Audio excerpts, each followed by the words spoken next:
Fl-aħħar xhur anke wara deċiżjoni tal-Qorti Ewropea sirna nisimgħu iktar dwar id-dritt li wieħed jintesa', partikolarment fid-dinja online. U jidher li għal numru ta' persuni dan huwa dritt li jisuh importanti.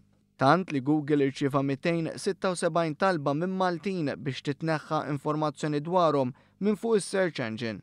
Dan irriżulta minn rapport ippubblikat minn Google, rapport li jagħti ħarsa lejn l-ammont ta' talbiet li saru u x'tip ta' talbiet kienu. Barra minn hekk kien hemm total ta' 788 URL l-individwi brabta ma' pajjiżna talbu lil Google biex jitneħħu. Minn dawn 162 tneħħu, 448 ma tneħħux, filwaqt li l-kumplament għadhom qed ikunu eżaminati. Ir-rapport tal-Google jirrifletti t-talbiet li waslu minn dutnien dal-proċess lura f'Mejju tas-sena l-oħra, proċess li beda wara li fl-istess xahar il-Qorti tal-Ġustizzja tal-Unjoni Ewropea ta' deċiżjoni fejn qalet l-individwi għandhom id-dritt li jsaqsu search engines bħal Google biex ineħħu ċertu riżultati dwarhom.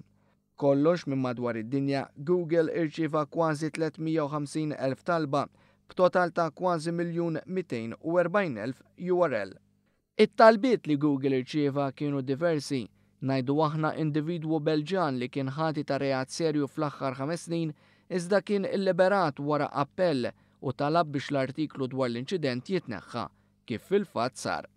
Għalkemm f'każ differenti uffiċjal pubbliku Ungeriż talab biex jitneħħu artikli dwar kundanna kriminali li tmur lura 20 ta' snin, iżda Google ma neħħux dawn it-tip ta' artikli.